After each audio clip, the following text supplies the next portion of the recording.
Hi, my name is Felicia McCarran, and I'm here to talk to you about a very critical nutrient that most people are completely unaware of.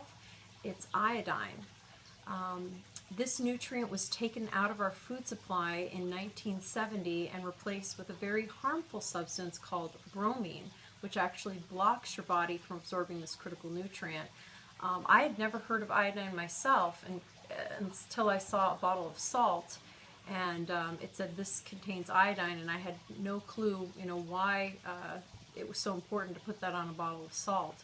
But I finally figured it out, and it wasn't until I started to get very sick, and I take this very personally because I was born in 1969, which means when they took it out in 1970, by the time I was able to eat solid food, I had no iodine in my food.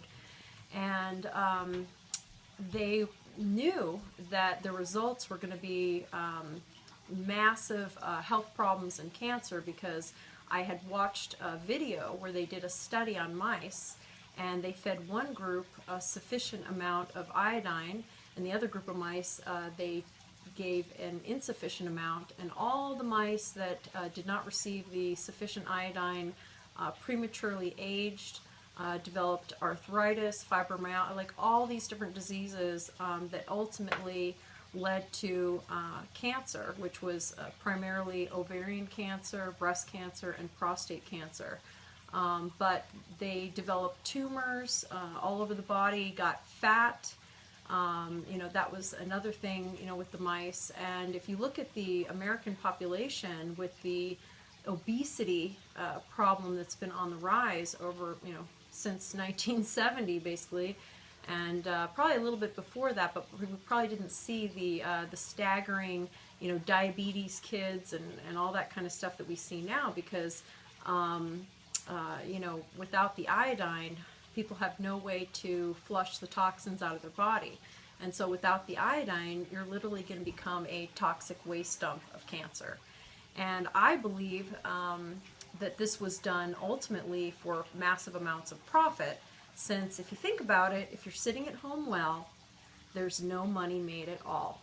And I really wish that we could go to a system, medical system, that's similar to what the ancient Chinese had thousands of years ago. They paid their doctors when they were well, and the doctors lost money or got fired when they were sick. And during that time, all the greatest medicines were developed that are truly healing, like acupuncture and herbology, and they were just working hard, because like anyone else, your financial motivation, is going to determine the outcome. And right now, we have a very dangerous cycle that goes profit, sickness, profit, sickness. So if this continues, every person is basically just going to be used as a vehicle of profit, ultimately, and their sickness and suffering, which is totally unnecessary, because if people knew about the iodine and about how to take care of their bodies by the right amount of exercise, drinking enough clean water, all the vitamin and minerals that we take are so critical that without them we develop diseases. And this has been known by the medical industry. But unfortunately, when you go to medical school, you can't go to medical school and say, you know what, I don't like this. This is just teaching me how to treat disease. It's not teaching me how to prevent disease, or really how to educate people on how to never become sick. If you want to go to medical school, you better just, fall in line with the program, or just, decide not to be a doctor, because there's no way you're going to be able to go to medical school and change the whole system. They teach pathology, which is the treatment of disease, because the treatment of disease makes money. Telling you how to never get sick and have to go to the doctor, that makes zero profit.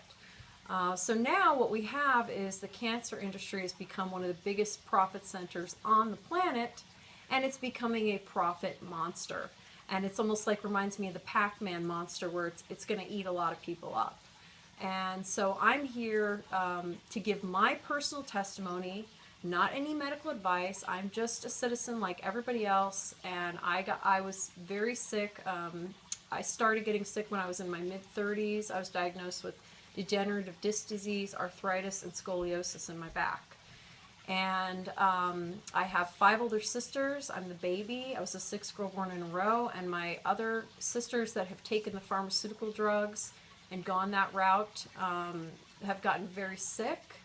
And it wasn't until I discovered the iodine that I started healing, and my sisters that have taken it have started finally healing. But if you're tired all the time, it's a good indication that you might be deficient in iodine. So here's a couple of doctors that I would highly recommend that you watch, and they are just amazing, and I'm really just can't say enough about these doctors, because they're really heroes, because they're coming out and speaking the truth and going against the grain and putting themselves probably at risk, because any doctor that's ever come up with a cure for cancer or told anybody about a cure for cancer has usually been arrested, run out of the country, their practice has been shut down, because let's face it, cancer is a multi-billion-dollar industry. And if I hear one more cancer courageous, I'm going to throw up, because honestly, there's no need for anyone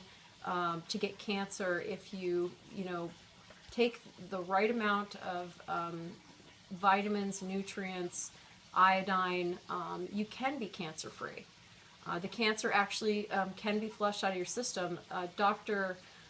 Group, Dr. Brownstein, great doctors that I recommend you lecturing on. And I heard one doctor say that it's normal for you to get cancer 4 times in your life cycle, and if you have iodine, it will flush the cancer out of your system. But you're not going to hear this, unfortunately, on the nightly news, because it's funded by Cancer Treatment Centers of America and all the other pharmaceutical drug companies that are making money hand over fist off your sickness and suffering. And what's even worse is the little children that are forced to be radiated, and their pictures are put up on billboards, and they're not only used, to suffer unnecessarily, but also used as another profit vehicle to get donations, when they know damn well that there's already been many cures for cancer. In fact, watch on YouTube A Cure for Cancer 40 years ago. That's a great one. It'll list a dozen doctors that came up with natural cures many years ago, and they were shut down and run out of town, arrested, etc., etc. So this is something that we all have to seriously take a look at, because 1 in 3 people, that's if you're sitting in a room, every 3rd person is going to die. So are we going to wait for it to get to 1 in 2? That's half of everybody dying. We're already pretty much there, because from what I've heard, the cancer rate's 1 in 2 in men already. I think it's 1 in 3 in women. So are we going to wait till everyone gets cancer, or are we going to do something about it? Thank you.